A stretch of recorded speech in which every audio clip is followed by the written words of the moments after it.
మనసులో ఎప్పుడూ ఒక యుద్ధం జరుగుతున్నట్లు అనిపిస్తుందా? ఈ ఆధునిక జీవితంలో ఉండే హడావిడి మధ్య ప్రశాంతతను ఎలా కనుక్కోవాలి? సరే, భగవద్గీతలోని ప్రాచీన జ్ఞానాన్ని అన్వేషించే ఈ ప్రయాణానికి మీకు స్వాగతం. మనం ఈ ఒక్క ప్రశ్నతో మొదలుపెడదాం. ఎందుకంటే దీనికి మనమిచ్చే సమాధానమే మన జీవితం ఎలా ఉండబోతోందో నిర్ణయిస్తోంది.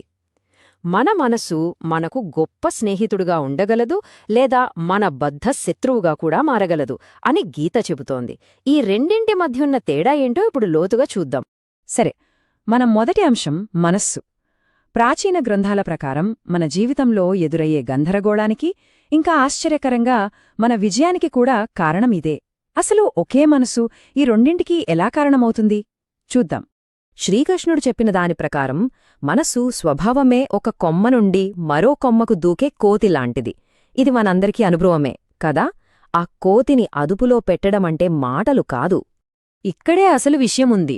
గీత మనకు నేర్పే సారాంశమంతా ఈ స్లైడ్లోనే కనిపిస్తుంది. అదుపులో లేని మనస్సు మనల్ని గందరగోళంలోకి లాగి మన అతిపెద్ద శత్రువుగా మారుతుంది. అదే నియంత్రణలో ఉన్న మనస్సు మన గొప్ప స్నేహితుడై మనల్ని విజయం వైపు నడిపిస్తుంది. అసలు ప్రశ్న ఏంటంటే, ప్రస్తుతం మన జీవితంలో నియంత్రణ ఎవరి చేతిలో ఉంది? మనసు అనే సమస్య ఉండి ఇప్పుడు దాని పరిష్కారంలో మొదటి భాగమైన కర్మ అనే విశ్వనియమం వైపు వెళ్దాం. దాని అర్థం చేసుకునే ప్రయత్నం చేద్దాం. ఒక్క మాటలో చెప్పాలంటే ఇదే కర్మ. మనం పనులు చేయడానికే ఉన్నాం, కాని మన అసలైన ధర్మమేంటంటే చేసే పని ఫలితంతో సంబంధం లేకుండా మన కర్తవ్యాన్ని మనం చెయ్యడం. ఒకసారి ఆలోచించండి, మనం చేసే పనిని ఆస్వాదించడం కంటే దాని ఫలితం గురించి ఎంత ఎక్కువగా ఆందోళన చెందుతాం? శ్రీకృష్ణుడు చెప్పిన ఈ మాటలు ఆ విషయాన్ని ఇంకా స్పష్టం చేస్తాయి. పని చేయడం మన వంతు, కాని ఫలితం మన చేతిలో ఉండదు.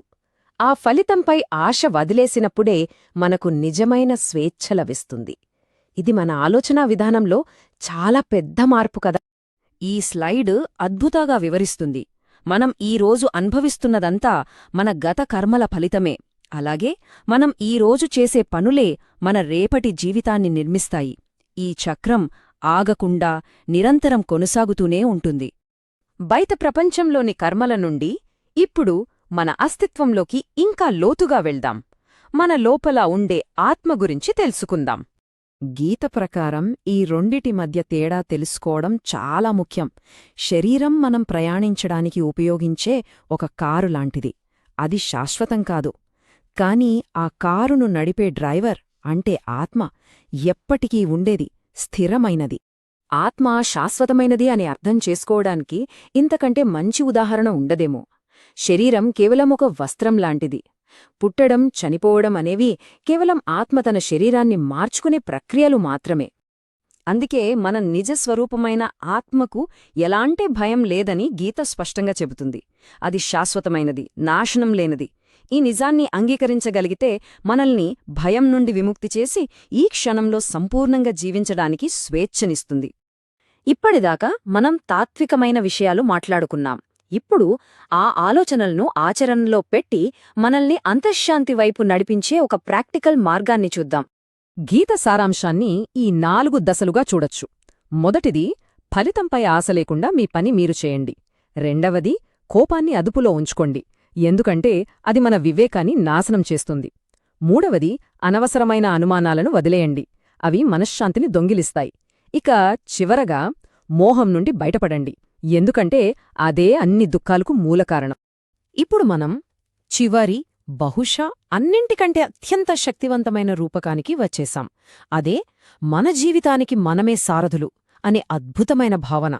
ఈ మాటలు వింటుంటేనే ఎంత శక్తివంతంగా అనిపిస్తున్నాయో కదా. మన కథకు మనమే నాయకులం. మన జీవితమనే ఈ మహాభారతంలో మన రథాన్ని మనమే నడపాలి, మన యుద్ధాన్ని మనమే పోరాడాలి. మన కోసం ఇంకెవ్వరూ చేయలేరు. ఈ విశ్లేషణను మనం ఈ ఒక్క ప్రశ్నతో ముగిద్దాం. ఈ ప్రశ్న మనందర్నీ ఆలోచింపజేస్తుంది.